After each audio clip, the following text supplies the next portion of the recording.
Yumi Japan के एक छोटे से प्रांत में रहता था। वेकेशंस का समय था। सभी बच्चे अपने ग्रैंड पेरेंट्स के घर जा रहे थे। कॉलोनी में उसके साथ खेलने के लिए कोई नहीं बचा था। क्या हुआ? यहाँ अंधेरे में क्यों बैठे हो? एग्जाम्स खत्म हो गए, अब जाओ जी भर के खेलो। नहीं, मैं यहीं ठीक हूँ। मॉम, क्या हमारा कोई गांव नहीं है? क्या हम वेकेशन के लिए नहीं जा सकते? डैड, दादी के घर चलते हैं ना प्लीज। क्या कहा? दादी के यहाँ? कितनी बार समझाया तुम्हें कि हम वहां नहीं जा सकते? हर बार वही जिद लेकर बैठ जाते हो। पापा के गुस्से में चिल्लाकर दिए हुए जवाब से यूमी कांप उठा था। यूमी के बाहर जाने के बाद, जानती हो ना मैं क्यों नहीं जाना चाहता वहां। जो कुछ गांव में हुआ उसके बाद माँ ने यही कहकर मुझे शहर भेजा था कि मैं कभी उस मनहूस गांव की ओर लौट कर ना आऊं। इसी वजह से उस गांव में सिर्फ बुजुर्ग रह गए हैं। कोई भूल कर भी अपने बच्चे को वहां नहीं रखता, क्योंकि वो आज भी इंतजार कर रही है। मैं जानती हूँ, आप शांत हो जाइए।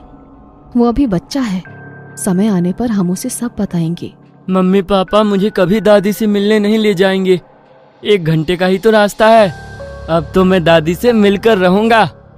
किसी ने नहीं सोचा था कि 11 साल का यूमी इतना बड़ा कदम उठा लेगा। उसी शाम बिना किसी को बताए यूमी ने याकोरा गांव जाने वाली बस पकड़ी और गांव जाने के लिए निकल गया। बस से उतरकर गांव के अंदर जाते हुए वो बड़ी उत्सुकता से चारों ओर देख रहा था। ये तो बहुत छोटा सा गांव है।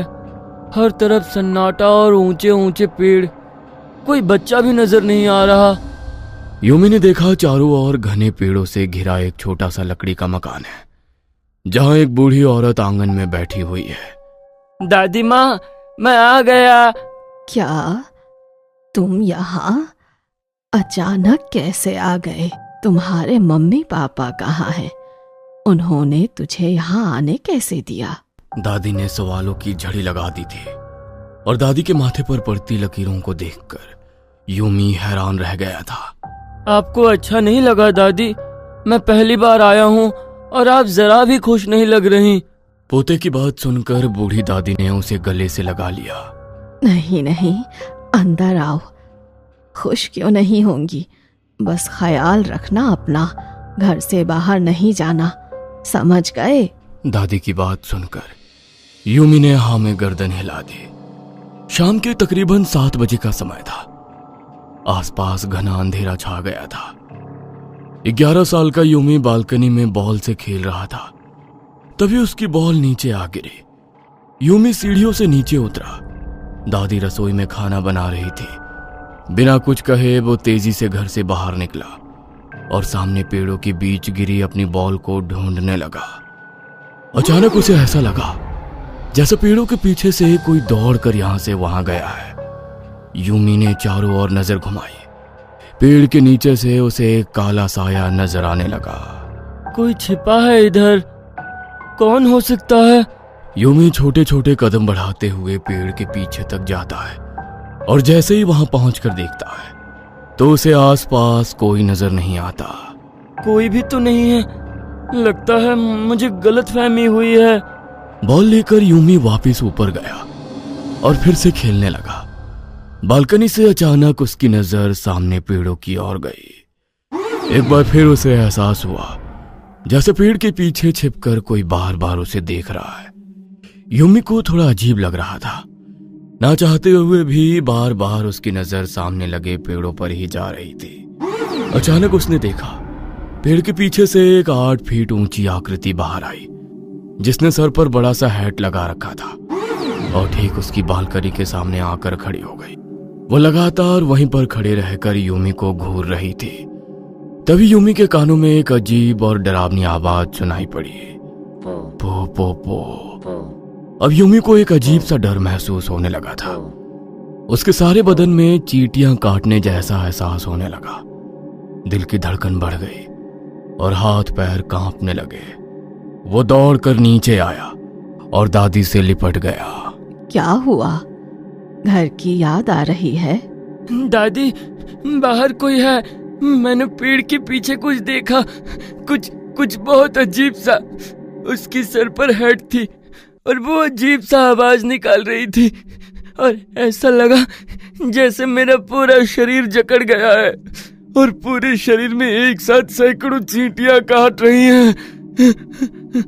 यूमी की बात सुनकर दादी के चेहरे का रंग उड़ गया। क्या? कैसी आवाज?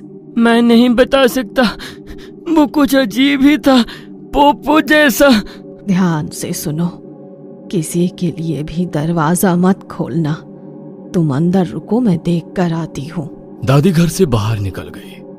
उसने आसपास घूर कर देखा और फिर अंदर लौट आई। आपको कोई दिखा क्या? वो बहुत लंबी सी हैट वाली काली परछाई। कोई नहीं है, तू आराम से सो जा। लगता है डर गया है। जब हवा बांस से होकर गुजरती है तो अजीब आवाज आती है, उसी से डर गया होगा। दादी की बात सुनकर यूमी को थोड़ा हिम्मत जरूर मिली थी, लेकिन उसके मन में अभी भी कई सवाल घूम रहे थे। किसी तरह ये रात बीत गई थी। अगली सुबह दादी थोड़ी बदली बदली नजर आ रही थी। आज उन्होंने ना घर की सफाई की, ना खाना बनाया, ना ही रोज की तरह आज उन्होंने यूमी से कोई बात की। बस बेचैन होकर कमरे में यहां से वहां टहलती रही। ये दादी को क्या हुआ है? मुझसे कुछ छिपा रही हैं क्या? थोड़ी परेशान भी लग रही हैं। क्या दादी ने सच में रात में बाहर किसी को देखा नहीं, या बस मेरा मन रखने के लिए झूठ बोला? यूमी अपने कमरे में बैठा एक किताब पढ़ रहा था। तभी उसे महसूस हुआ उसके कमरे के बाहर कोई चहलकदमी कर रहा है। दादी माँ, आप हो क्या? यूमी के पूछने पर आवाज शांत हो गई थी। अगले ही पल फिर से उसे किसी के कदमों की आवाज सुनाई पड़ने लगी। दादी माँ, बोलिए ना, आप ही हो ना? यूमी के पूछने पर भी कोई जवाब नहीं आ रहा था।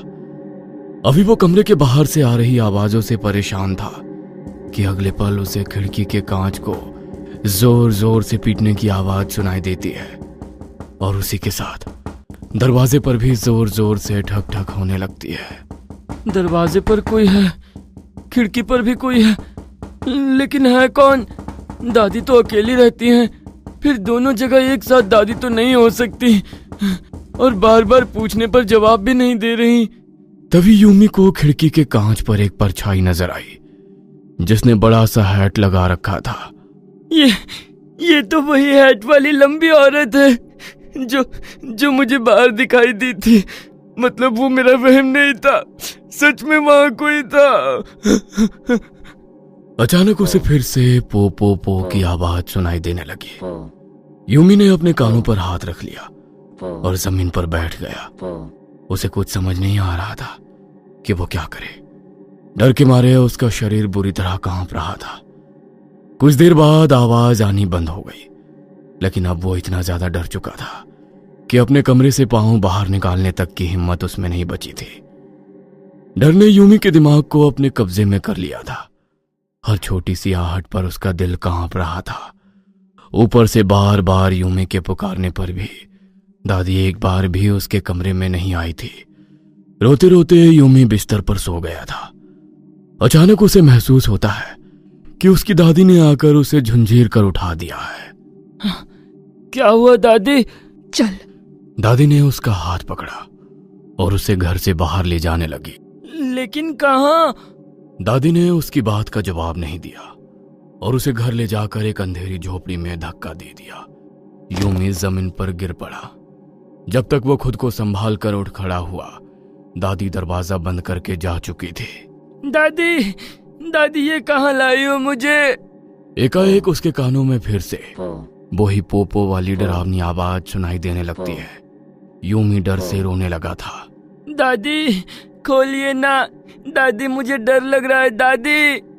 तभी उसे अपने माथे पर कुछ चिपचिपा पदार्थ टपकता हुआ महसूस होता है। वो गर्दन उठाकर देखता है तो उसी छत से उल्टी लटकती एक डरावनी औरत नजर आती है। उसके सर पर हैट थी, चेहरा सफेद और आंखों की जगह गहरे काले गड्ढे थे। यूमी ने अपने हाथों की ओर देखा, वो खून में सने हुए थे। यूमी के मुंह से चीख निकल पड़ती है। अचानक उसकी नींद खुल जाती है। वह पसीने में भीगा हुआ था और दादी उसके मुंह पर पानी के छींटे मार रही थी। ये क्या कर रही हो आप? शोर मत करो वरना वो फिर से आ जाएगी। कौन दादी? वही 8 फुट वाली लंबी औरत, देखा है ना तूने उसे? उसने तुझे पसंद किया है, अब तुझे जाना होगा। दादी मैं कहीं नहीं जा रहा, मुझे बचा लो दादी। आप ये क्या बोल रही हो? अच्छा ठीक है, मैं कुछ करती हूँ। कमरे से बाहर मत जाना, और हाँ, किसी को ये सब बताना मत। चुपचाप यहीं कमरे में रहना। दादी घर से बाहर निकल गई थी। कुछ देर बाद लौट कर आई तो उनके हाथ में कुछ था। ये क्या है दादी? आप इससे क्या करने वाली हो? श्श, ये विशेष चिन्ह है। अगर मैं इसे तेरे कमरे के बाहर बनाऊंगी तो वो यहाँ नहीं आएगी। बस एक दिन, और फिर सब सही हो जाएगा। दादी की ठहरी हुई आवाज और पथरीली सी आंखें यूमी को अब अजीब सी उलझन में डाल रही थी। लेकिन वो एक छोटा बच्चा था और इस समय वो खुद को बिल्कुल असहाय महसूस कर रहा था। दादी के सिवा वो और किसी पर भरोसा नहीं कर सकता था, इसलिए जैसा दादी ने कहा उसने वैसा ही किया। आज तीसरा दिन था। यूमी कमरे में अकेला था। तभी उसे बाहर खिड़की से एक आवाज सुनाई दी। यूमी, यहाँ आओ, जल्दी करो। यूमी के जवाब ना देने पर अचानक उसे कमरे की खिड़की पर जोर जोर से दस्तक सुनाई देनी शुरू हो जाती है। जल्दी मेरी बात सुनो वरना मैं तुम्हें बचा नहीं पाऊंगी। ये आखिरी मौका है। यूमी ने महसूस किया ये तो कोई जानी पहचानी आवाज है। डरते हुए वो खिड़की के नजदीक आया तो तेज आवाज के साथ खिड़की अपने आप खुल गई। मैं दादी हूँ बेटा, घबराओ मत। बाहर आओ, मैंने पंडित से पूछकर टोटका किया है। हमें जंगल में जाकर ये करना होगा। जल्दी बाहर आओ। मैं तो डर ही गया था दादी, मुझे लगा फिर से वो आ गई। ठीक है, मैं आता हूँ। यूमी कमरे से बाहर ही जा रहा था कि तभी उसका फोन बजने लगता है। यूमी बेटा, तुम ठीक तो हो ना? तुम्हारी माँ को बुरा सपना आया और दादी भी फोन नहीं उठा रही। यूमी अपने पापा को सारी बातें बता देता है। क्या कहा? इतना सब हो गया और माँ ने तुझे अभी तक पुजारी को नहीं दिखाया? क्या घर में कोई पुजारी आया था? नहीं, बस दादी ने कुछ अजीब सी आकृति बनाई है सफेद रंग से। कहा इससे वो मेरे पास नहीं आएगी। मुझे कुछ ठीक नहीं लग रहा। तुम खुद को कमरे में बंद कर लो। चाहे कोई भी बाहर आने को कहे, तुम बाहर मत आना, चाहे तुम्हारी दादी ही क्यों ना हो। तुम जानते नहीं यह सब क्या है। लेकिन पापा, दादी खिड़की से मुझे बाहर बुला रही हैं। कहती है जंगल में जाकर टोटका करना होगा। कोई टोटका नहीं रोक सकता उसे। ये सब उसकी चाल है। तू जानना चाहता था ना कि मैं यहां क्यों नहीं आता? सुन, कई साल पहले जब मैं एक 7 साल का छोटा बच्चा था, हमारे गांव में एक औरत रहती थी जिसकी लंबाई 8 फीट थी। लोग उसकी लंबाई का मजाक बनाते थे और उससे बात नहीं करते थे। गांव की औरतें कहती थीं कि इतनी लंबी औरत होना एक अभिशाप है। उसके आसपास रहना मतलब अनिष्ट को बुलाना। इसलिए गांव के लोगों ने उसे बॉयकॉट कर दिया था। वो अकेली रहती और अक्सर अंधेरा होने के बाद जंगल की ओर जाती। एक दिन गांव में लोगों ने अफवाह फैलाई कि वो औरत काला जादू करती है, इसलिए रात में जंगल जाती है। अब तो गांव के लोग उसकी परछाई से भी घबराने लगे थे। एक दिन गांव में कोई बच्चा गायब हो गया। गांव के लोगों ने बताया कि दिन ढले वो औरत भी जंगल की ओर गई थी। पूरे गांव में खबर फैल गई कि हातिशा कुसामा ने ही अपने काले जादू के लिए बच्चे की बलि दी है। वो कहती रही वो बेगुनाह है, लेकिन कोई नहीं माना।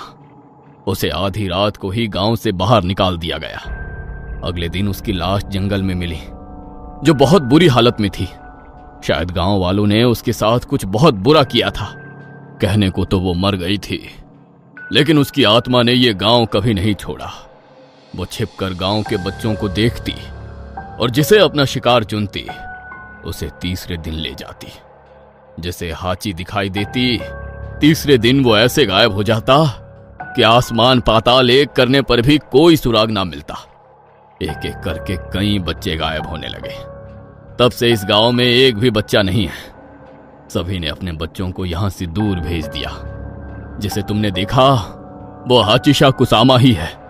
आज तीसरा दिन है, वो तुझे लेने आई है। मुझे ऐसा लगता है उसने माँ को भी अपने बस में कर लिया है।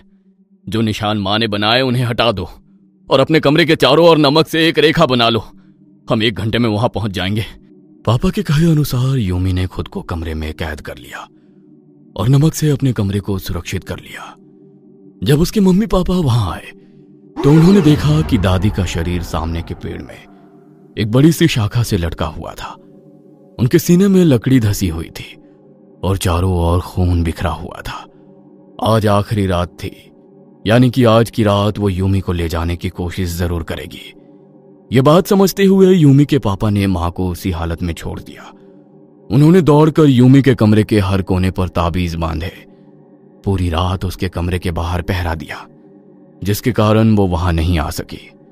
किसी तरह वो डरावनी रात तो बीत गई, लेकिन अगली सुबह दादी के अंतिम संस्कार से पहले ही यूमी को लेकर उसकी मां शहर के लिए निकल गई थी, क्योंकि कहते हैं वो अपने शिकार को लेने वापस जरूर आती है।